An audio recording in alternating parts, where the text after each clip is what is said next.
News TV, we are live. Savannah News TV. We create awareness about our place in Africa. Savannah News TV. These things we are focused to deliver top-notch news in Savannah News TV. Equitable reporting without fear or favor. Savannah News TV. To set positive change for us and our environment is our aim. Savannah News TV. Tune in and watch Savannah News TV. We are live. Savannah News TV. Our CEO is Adekunle Olojibi for Savannah News TV. I'm a living witness. Keep watching Savannah News TV. Like and subscribe to our page on Facebook, YouTube, and Twitter at Savannah News TV. Yes, so good morning from here. As usual, this is Savannah News Television live studio in Toronto, Canada. And your regular host, I remain Olujimi Adekanle. Today is the 30th of May 2022. And as you are aware, we are bringing you the news in Nigeria the way it is, without any manipulation. We give you raw the way it is coming, the way it is. And right now we are on it. First of all, we will take from the Punch News magazine this morning.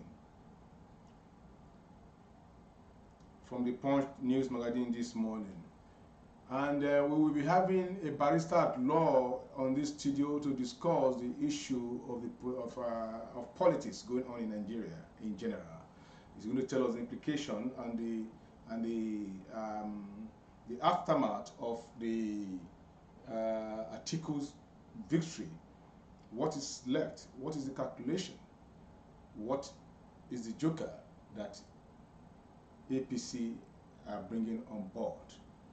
So we'll get that from our guest this morning. Barrister Abimbola is a social commentator and a barrister at law based in Akure. I hope we will get across to him this morning immediately after this news review. Straight away we go into the Punch newspaper of this morning. Atiku's candidacy, pro-zoning forces angry. Slam PDP, slam Tambuwa, because the game they played there was Tambuwa stepped down, and then the vote that's ought to have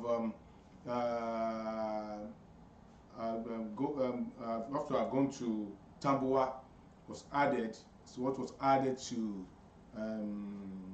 Atiku to give him victory. Now I think they are angry with him that why did you do that? But that is politics for you, interest.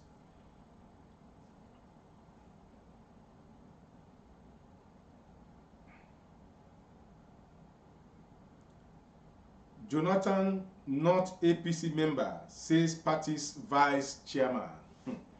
We told you that they are trying to drag him in to bench him, to disgrace him. But let's see how things are unfolding, because from the news we had this morning, the screening list is out and the name of Jonathan is not in the list to be screened. And if you are not screened, then how can you participate in the election? That is another $1 million question. Court remands Rochas Okorocha in EFCC custody. Remember Rochas Okorocha, the former governor of Imo State, a serving senator that was arrested from his house, that refused arrest, that locked his door until EFCC broke through the ceiling to pick him up. I always say it's not a good idea, but sometimes madness, you cure madness with madness. Why should you evade arrest? Why don't you want to open your door for known government agencies that came to seek your presence? Why did you lock your door? So I don't blame EFCC for using that style to take him to court, because the justice in his case have said if they didn't produce him today, he will strike out that case. So most of you that didn't know the genesis of the story, it was that they have been calling Rochas, they have extended invitation to him, that is the EFCC, and he refused to honor the invitation because some of them felt they are above the law. Some of them felt they are above the law. How I wish to have a country where everybody would be under the law. Just in Tinubu faces APC screening, APC presidential screening today. As I told you, Jonathan is missing on the list. Sits at home. Roadside trading booms. Banks, schools remain short in Imo.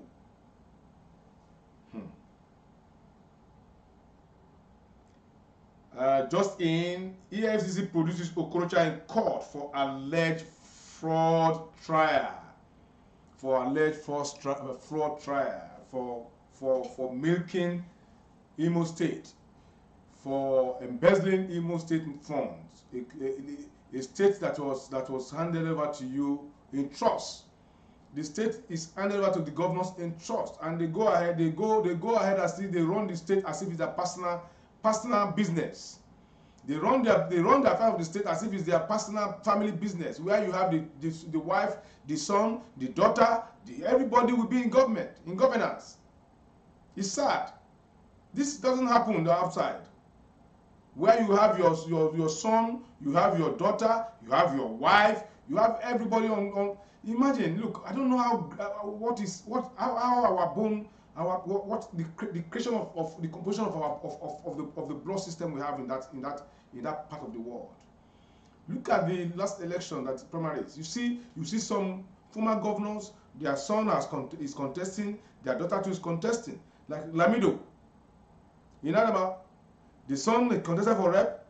I think the son contested for, I don't know, he contested for Senate, the son contested for rep, the daughter contested for assembly or so. So, which means in that state they are the only one. They're the only one. Just in, second explosion rocks Kogi community in 1 month. Second explosion rocks Kogi community in 1 month. You can get all those full stories on the Punch newspaper of today, 30th of May 2022.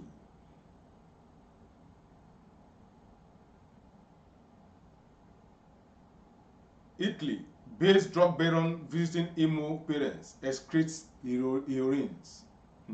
This is an Igbo man too. Businessman laments as sister's boyfriend steal 14 million from company. You get the full story on the Punch of this day. Lagos Telecom accountant commits suicide. Friends blame depression. I learned this woman does not have a wife, doesn't have a husband, doesn't have friends. You know, he kept to himself, no children. He just isolated himself from the world, and he took the other side of the supreme prize, which is I don't know. It's unfortunate anyway. It's unfortunate. Do anything that will make you happy. Do anything that will make you happy. Because of depression. Depression is real, and it kills fast. Do anything, don't keep to yourself. If anything is making you happy, go ahead and do it. Don't mind about the public cry. This woman now, is an accountant of a mobile carrier in Nigeria, for that matter. But he has no husband, he has no children, he has no anybody. He lives her life. She lives her life in isolation until she kills herself.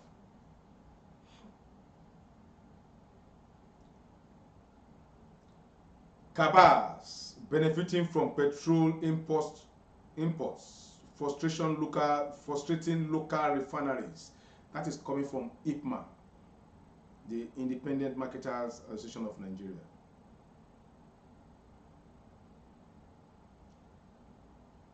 Still on the Punch newspaper, Adelabu dumps APC, faults Folarin emergence as governor candidate. Adelabu is in Oyo State. He has dumped APC. They are always running from one pillar to post. No decorum, no integrity, nothing.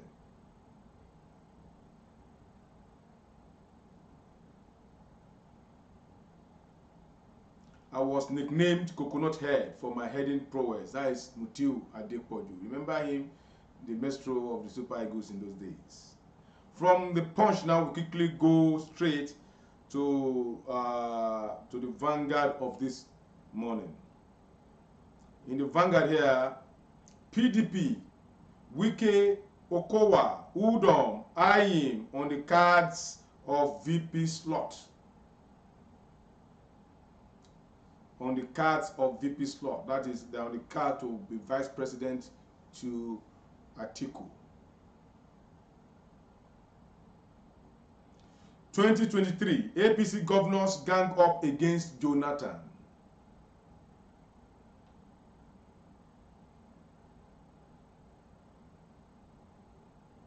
Edo political culture, the need for radical change. You can get that story on the Vanguard.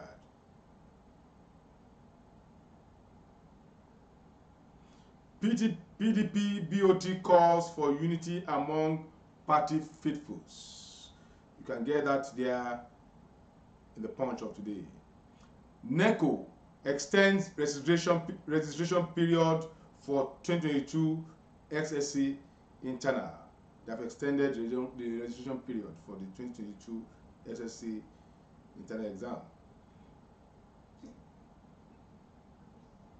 Alleged 2.9 billion fraud. I'm not guilty. Okorocha stares court. They will prove that. Kolakpo Koladaisi emerges as APC Oyo South senatorial candidate. Kolakpo Koladaisi.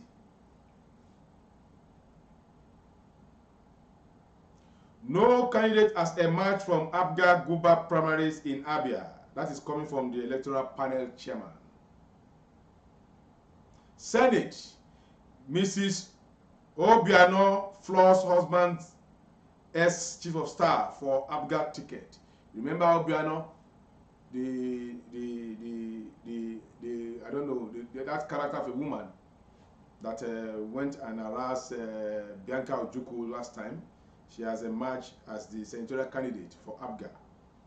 The husband just finished as a governor. Now she's carrying the Abga ticket for Senate. These people, they like power, they like money, they like power. They think that they're the only ones that own the country. The moment they get a slight opportunity, they just want to hook onto that place.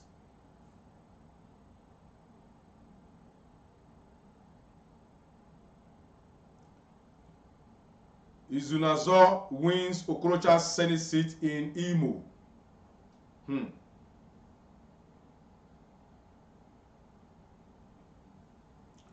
Imo East senatorial primaries.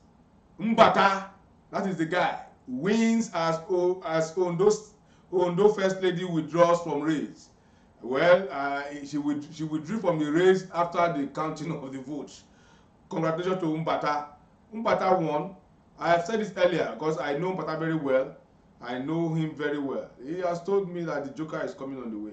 And I've always been telling my friends that care to listen that this woman goes nowhere in Imo East. She goes nowhere. APC, why we reject Ekwerimadu's Guba bid.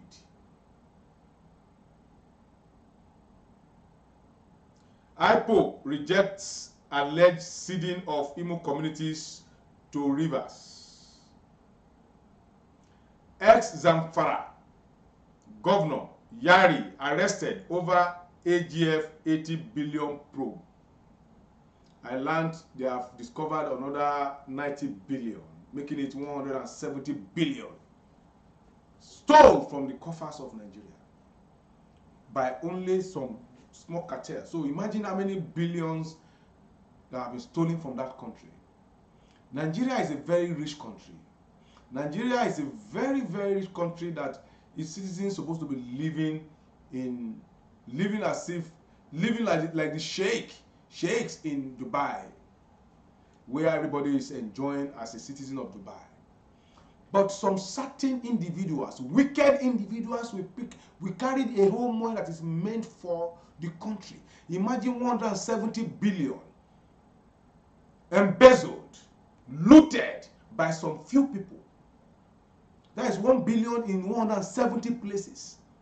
1 million into 1 million places is 1 billion. And 1 billion in 170 places is 170 billion. So imagine the magnitude of that money. Imagine what that money will have, the development that money will have brought in to Nigerians. Imagine this, the relief that money will have brought in. And this is just a tip in the iceberg. The 170 billion. A lot of billions scattered, stolen everywhere like that. If these loopholes have been covered, Nigeria will have become a Mecca. Nigeria will have become another Dubai. Nigeria will have become another Canada. Nigeria will have become another United States of America. Nobody will be leaving Nigeria. Nigeria is very, very rich. Very, very rich. Because all this money, if all this money is stolen from the treasury of the US or from the treasury of Canada, I'm sure that economy will have collapsed by now. But Nigeria is still struggle to strive to survive, despite all these stealings from, all this looting from left, right, and center. Who will bail out the car? That is the question. Who among them will come and make Nigeria a place of envy? That is the question. That is 1 million naira question. 170 billion. I doubt if some Nigerians know the magnitude of that money. 170 billion.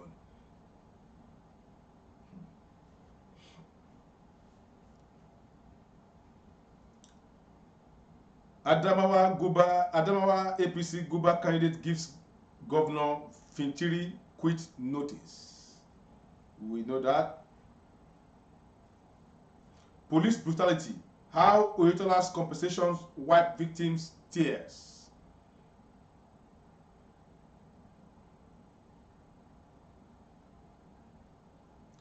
Still on the vanguard, Zamfara PDP Guba primaries. Guzau 2 orders petition Ayu cite irregularities. From the vanguard now, we quickly move to the Tribune of today. Then we now, because our guest, I think, is waiting for us. 2023, those calling for return of Jonathan are selfish. That is coming from Chief Olu Falaye. Atiku, fresh issues over north-south balance. Police confirm kidnap of Methodist prelate, 2 others. This is a sad story. The whole primate of Methodist Church in Nigeria and 2 others have been kidnapped. I was born into Methodist, and that is why I'm pained too. I grew up in Methodist Church. My father was a frontliner in Methodist Church in Uderele. And now the primate of that church, the head of the church in Nigeria, kidnapped. What signal do you think that is giving to the international communities? What signal do you think that is given? To that level, the primate of Methodist Church in Nigeria has been kidnapped, and 2 other chieftains of that congregation. Methodist Church of Nigeria primate kidnapped.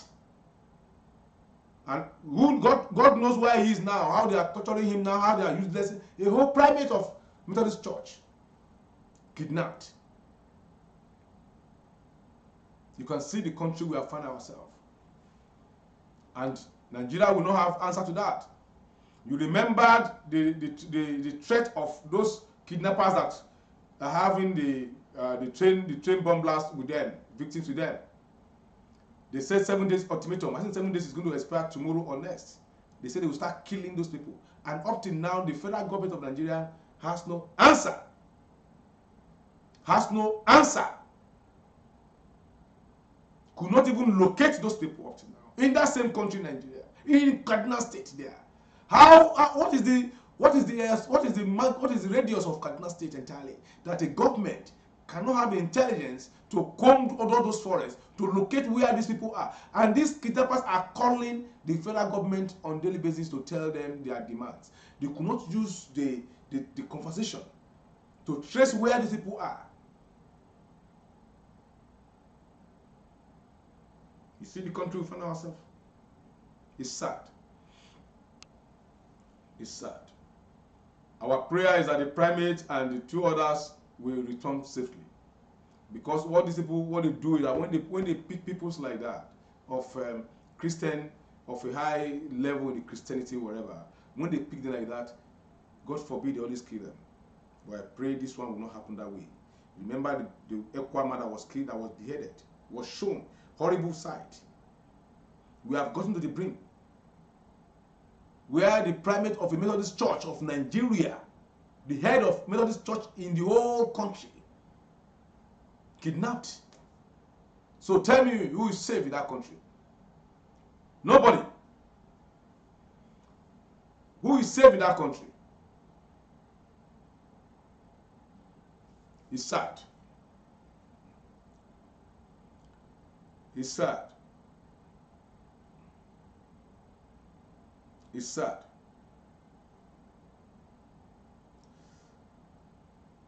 Omo Agege hails victorious APC candidates in primaries. We're all aware that Omo Agege, the deputy president of the Senate, is now the governorship candidate and governorship candidate of the All Progressive for 2023 governorship election in Delta State. It's no longer news that he clinched that ticket in Delta State.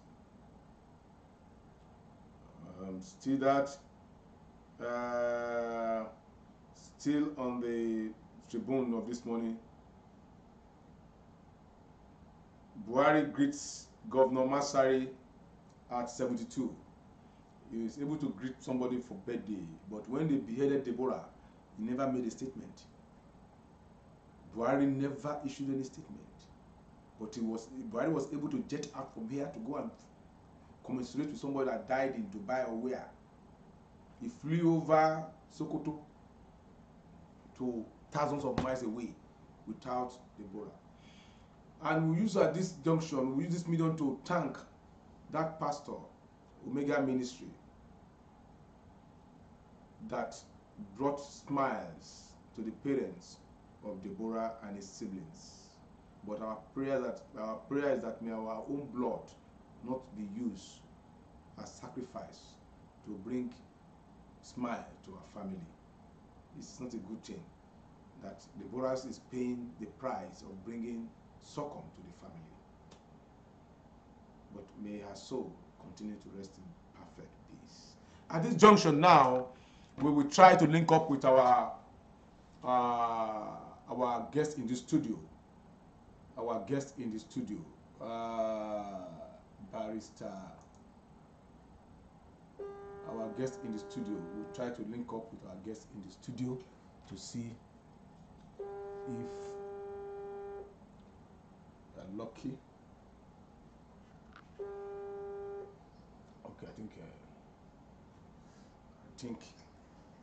Okay, I think we are lucky to get our guest in the studio this morning.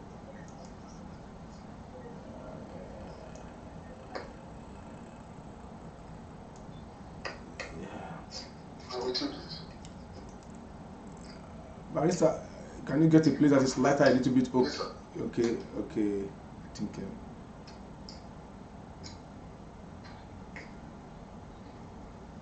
Better now. Yeah, we'll have to just shift a little bit this side, Barrister. Okay, you're okay now, Barrister. You are very okay, Barrister. Okay, you are very okay. But that place is dark a little bit. Why? I don't know. I want maybe a minute. Yeah, I want my guests to see the face of my sorry. I want my viewers to see the face of my guests. Yeah. Okay. Thank you very much. Okay. One minute. Okay. Gentlemen, trying to bring on board Barrister Abimbola to discuss some pertinent issues happening in Nigeria and Ondo State in general, and he's trying to get his location right so that we can have a good discussion this morning. And to our friends across the world, we will continue to bring to you unbiased report of what is happening in Nigeria. I mean unbiased report, but we are here to say things the way they are, and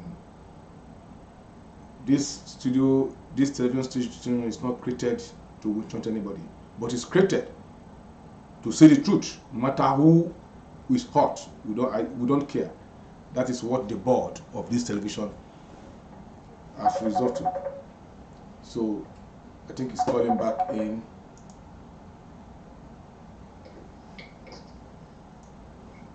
Okay. Yeah, it's better. It's better. Yeah.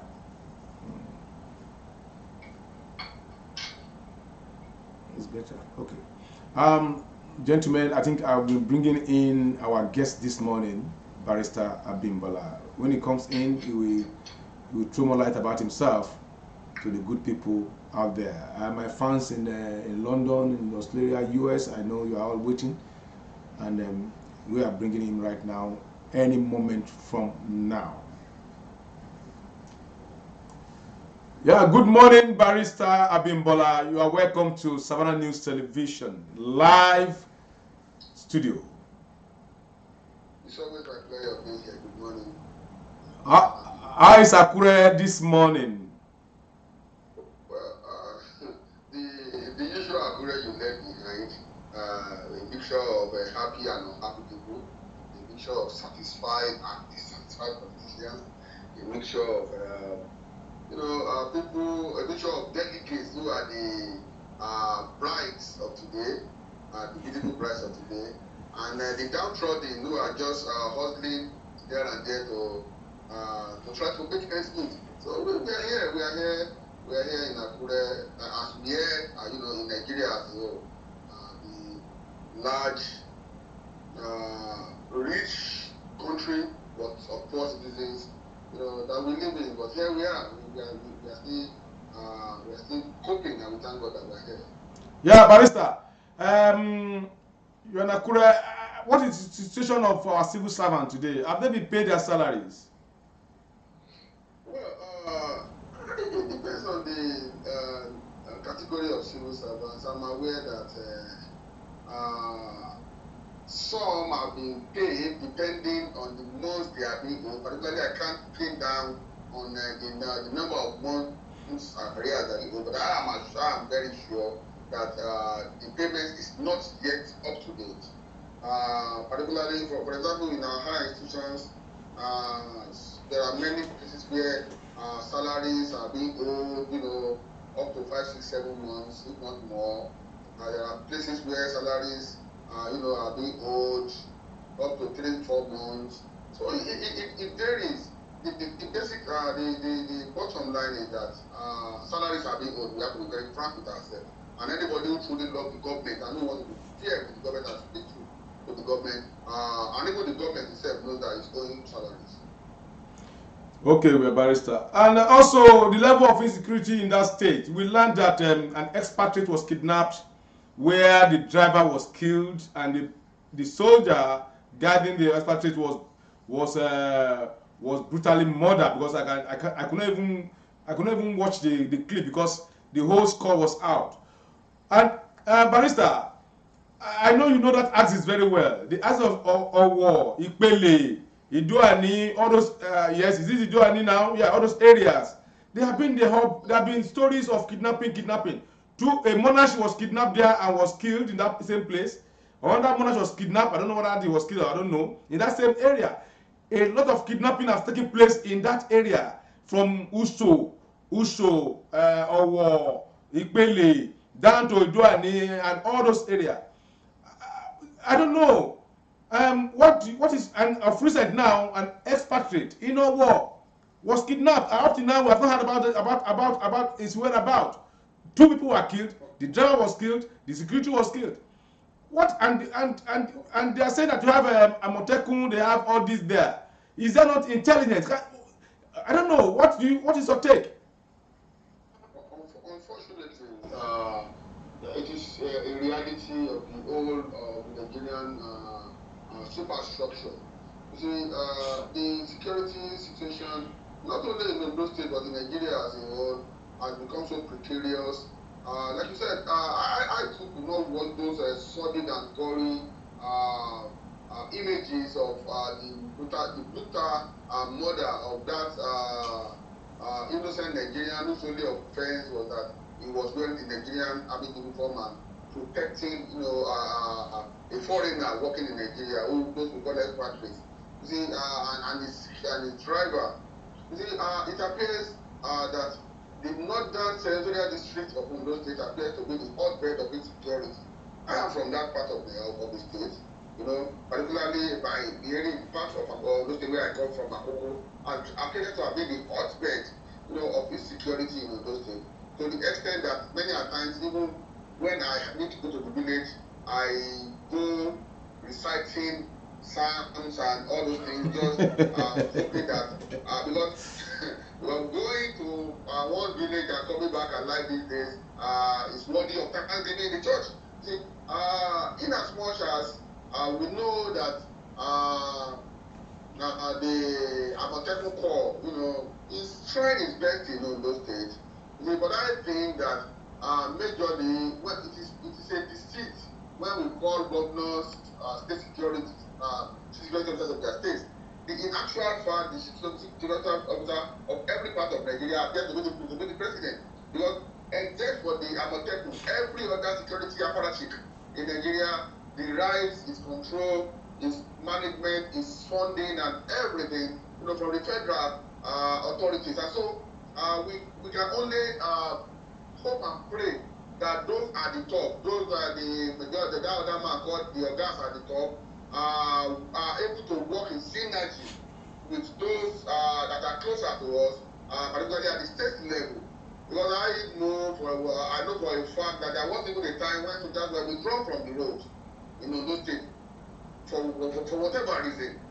Only again for us to see them resurfacing on the roads. So I think, particularly to the issue of insecurity, that Ondo State is not an isolated case.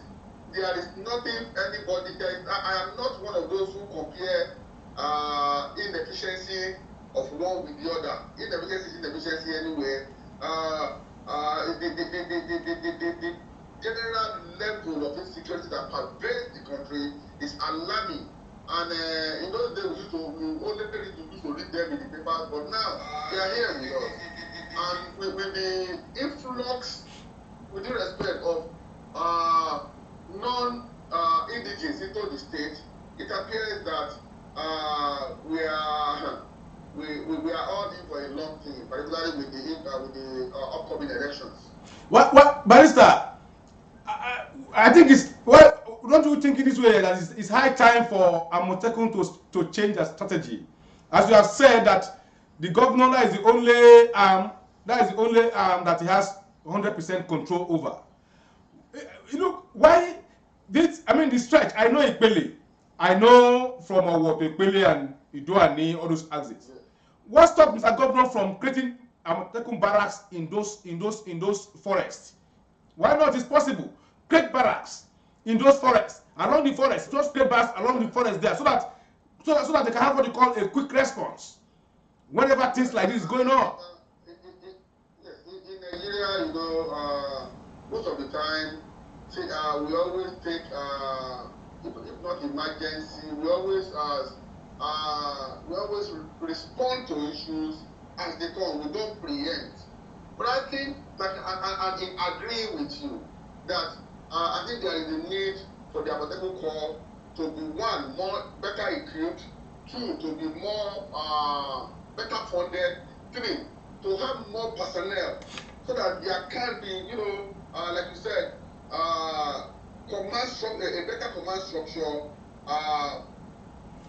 deployed to cover all these red zones in the state. Like you said, we cannot pretend about it. There was a time I went for a wedding somewhere around Idoani.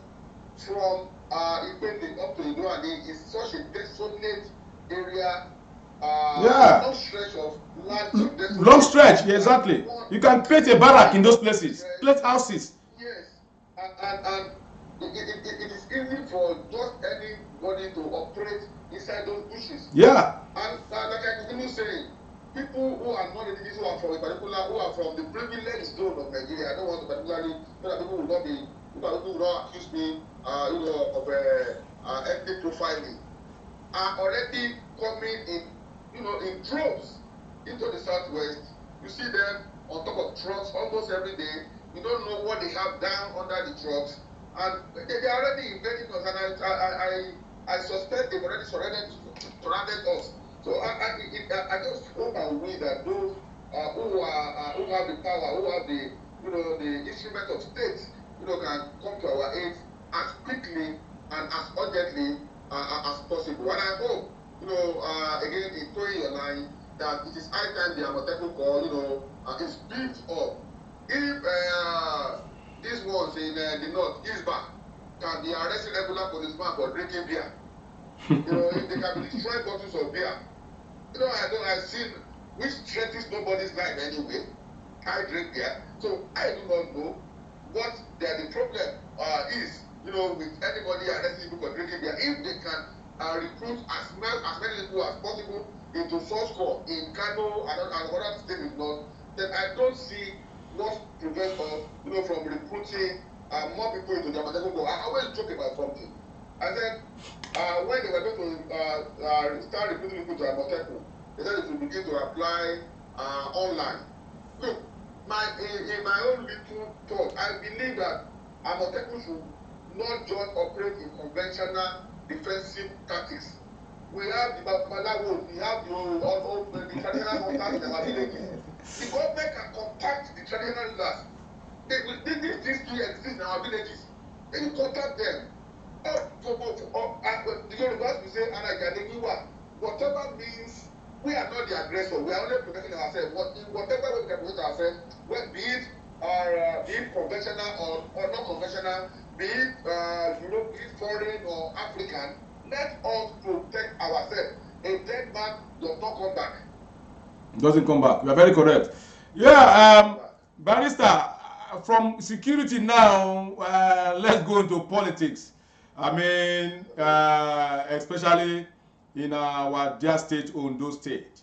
I know you are not a politician, but you are an observer, and you are at least. To me, everybody is a politician. If as long you have your wife and children at home, politics start from there.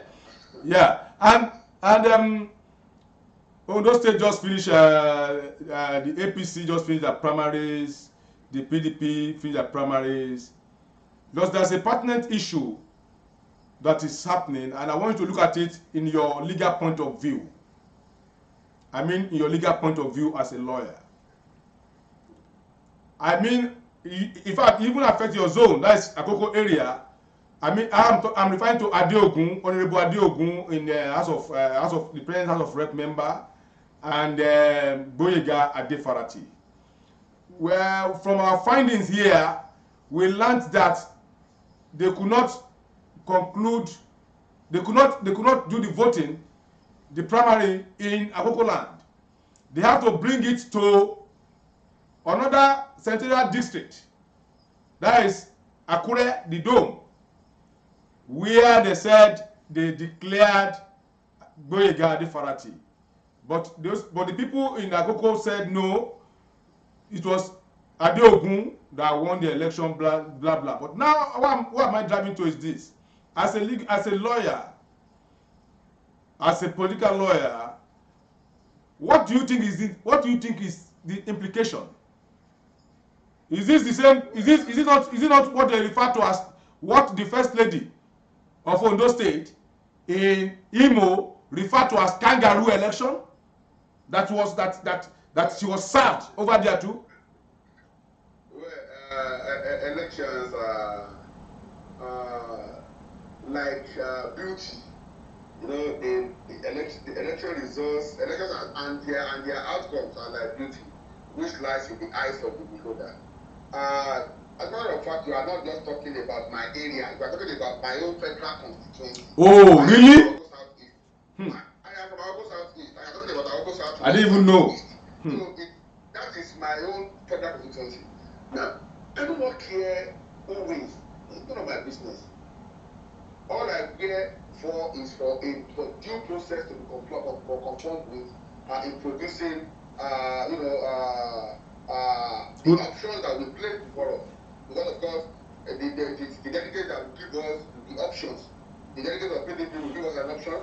The APC man will delegate to give us. Now, the question is, what could have led to the conduct of an election that is supposed to be conducted in Okakoko, which I believe is the headquarters of our federal constituency? What could have occasioned it to have been brought to Akure? What are the circumstances surrounding the bringing of that primaries to Akure? Were all the aspirants carried along in that decision to relocate the floor of the venue for the conduct of that primaries to Akure? Those are the big questions that need to be answered. But I think, unfortunately, APC, like every other party, always have an appeal committee. And I believe that appeal committee still gives still operate as a good forum for the aggrieved to ventilate their grievances. I think it's almost the same story coming from what I jokingly call the fourth. Every state has 3 territorial districts, but we appear to, although they appear to be interested in 4, 3 here and 1 in Nimo. And I saw our first lady in Ondo State. I saw a viral video of her complaining about how a kangaroo electoral process was, orchestrated, in her territorial district to the point that she had to, withdraw from the race out of frustration. You see, I think, in all honesty, that one of the biggest threats to our democracy in Nigeria today are the 36 men that are governors of the states of the various states in the federation. They wield so much power that they determine who gets what and how. There is no way we want to deceive ourselves. At the bottom of the complaint of the first lady, if the question is put to her that who does she think has pushed her to this point of frustration or being frustrated out of the race, she will most likely complain that it is the brother, the governor of Imo State, the man that became governor from Supreme Court. Hope Uzodinma. He said it. She said it, that is Hope. She said it openly, that is Hope. It's not. Heard from the streets and from the social media of many people complaining too in Ondo State that either their aspirations of their preferred aspirants were frustrated by the governor of Ondo State. So it appears that governors all over the country appear to have this larger than life image as to determine who gets what and how. And it now becomes, it becomes a moral paradox. Yeah, Barrister, You just mentioned moral paradox now, and that will bring me to another question to you. You said you watched the video of the First Lady of Ondo State in Imo, where she was complaining. She made a statement. That statement is I mean, we should put it onto. I mean, we should throw it for the public. I mean, public domain to see. That's why the moral paradox we're talking about comes in. She said, and I quote, when Mr. Governor brought this idea of consensus, whatever, I said, okay, for the state assembly, he can have his way. But for the federal, no. So if what she's saying is that she's okay with it, that injustice can be met out to the state assembly members, because the governor needs the state assembly, I mean, to his own chest, to his own chest. And she's now saying that the federal legislative competition should not go through the same way the state house assembly should go. And this one brought us to the moral justification of what she and the husband are doing to in Ondo State. If she can be saying that to a public television, if you can say that to the whole world, that yes, she agreed that the governor can have his way, he can have his way, he can do whatever she likes, whatever he likes with the state assembly.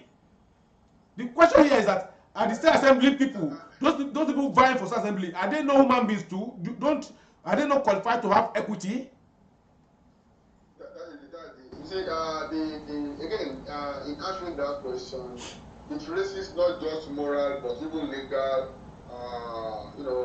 questions, and it generates, like I said, moral paradox and the contradiction of morality and this, maybe should I say moral dislocation or dislocation of morality. How do I mean? One, the Electoral Act is very, very clear. The constitution is very, very clear as to how you can achieve consensus. Particularly the Electoral Act. That is, before you can achieve consensus, be it for councillorship election, or no government election, assembly election, presidential election, or government election, or whatever, that each and every one of the aspirants must agree in writing that we are agreeing, to consensus. So the same law that applies to the man aspiring to be the councillor of my ward 4 in Ibiakoko, is the same law that applies to Her Excellency who wants to be senator in Imo. The same right she has as an aspirant is the same right the man who is aspiring to represent in the constituency in the other assembly has. You cannot say no governor has power to force consensus on any assembly member. The biggest defect of democracy is not road, it's not good road, it's not electricity, it's not. It is the right of the people to choose good road, electricity, good schools, and dividends of good governance, which any dictator can provide. Gaddafi did it in Libya, but yeah. The dividend of democracy is the right of people to choose. If I can choose a madman, if I exactly. choose a stupid man, that is the biggest defect of democracy. Democracy is the right of people, to decide who and where, and who leads them. They can, and that is why there is always a room, for taking a report card. That look, after 4 years, you bring back your report sheet, we assess you whether you have earned our confidence or not. So, with respect to Her Excellency, she cannot say the governor has the power over state assembly. She does not. They said, as a matter of fact, I believe if I were a governor, I would be more interested in who represent a 1/3 of my state. Because a senator represents 1/3 of the whole state. So if the governor cannot have interest, as it were, let me say control, over who represents 1/3 of the state, then I don't know what justified the sitting governor determining who represents SLD or represents Owerri local government or or any other place in any part of the country. So, morally and legally, no governor, I repeat, has the right to forcefully impose anybody on anybody. Because the governor himself, Uzodinma, I presume, was not imposed on the people of Imo State, I presume. It is on the people of Imo State to know whether he was imposed on them either by the court or by anybody. You know, legitimacy is a state of the mind. It is not a concept of legality. You cannot force a willing wife on an unwilling husband. So, if it is bad for Her Excellency Mrs. Betta Lulu, if it is bad for Mr. Uzoha to have taken that way, it is also bad for any other governor to have treated any other aspirant in a similar manner. That's my opinion. Thank you very much. Thank you very much. I know you are a lawyer and you select your words. I know, but you know, we journalists, activists, we always say it the way it is, no matter who is, because according to what people are saying, according to some people, even my humble self, the First Lady has been served the breakfast she has been serving people in Ondo State. Because if you see, also, it's not even in your Akoko, even in our work, the woman who is the woman leader of APC was imposed on them in our work. State constituency was imposed on, she was imposed on them. So also the lady in Ilaje, who I don't know, but rumored that is the girlfriend to the Director General of the state. I'm talking of the first son of I don't know. I don't know. Yeah, you know her. That I'm not saying rumor. What we had that this shit was imposed, and that is what the First Lady was saying in Imo. That is what she's referring to indirectly. That the abnormality that is happening in Ondo State can even happen in Imo State, but you should not extend it to our own. You can see how selfish our leaders are. Having said that, Barrister Abimbola, thank you for your time this morning. I thank you for everything, for being with us this morning on this studio. Okay. However, in passing, all those who are aggrieved, including the First Lady, still have a right of appeal both within the party and even in the course of law. That is just my final part and final shot. And I thank you for this opportunity. I now express my thoughts. It's always my pleasure. Thank you. You are welcome. Thank you very much. You are welcome. Thank you very much. Yeah, gentlemen and ladies, we just spoke with a barrister at law and a social commentator from Akure in person of Barrister Abimbola, throwing more light on the legal implication of what have happened in Ondo State to all our aspirants. And well, I'm not PDP, I'm not APC, I'm just for equity.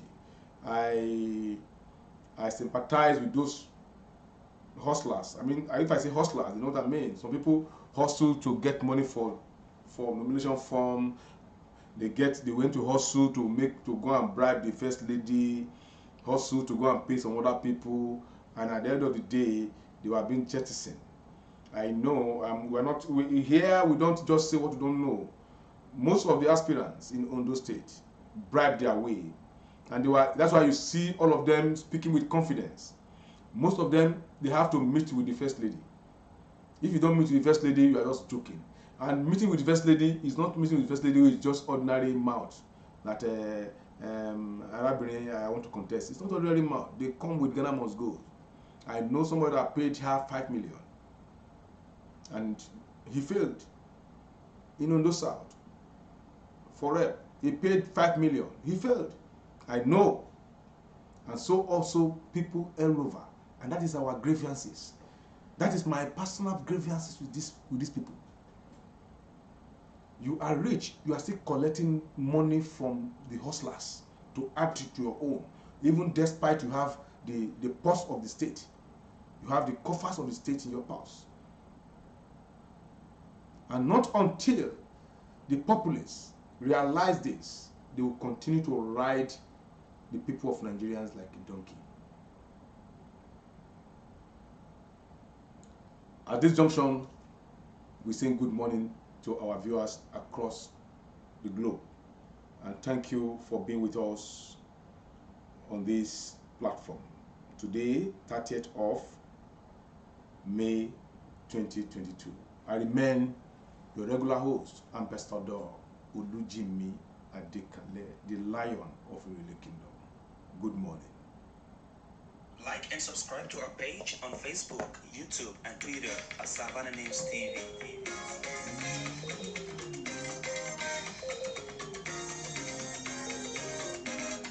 Tune in and watch Savannah News TV. We are live. Savannah News TV. We create awareness about our place in Africa. Savannah News TV.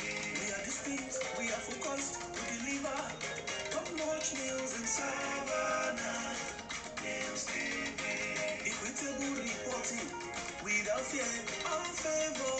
Savannah News TV. To set positive change for us and our environment is our aim. Savannah News TV. Tune in and watch Savannah News TV. We are live. Savannah News TV. Our CEO Prince Radekonde Olujimi Japo. Savannah News TV. Gbemi Leke, I'm a living witness. Keep watching Savannah. Savannah News TV.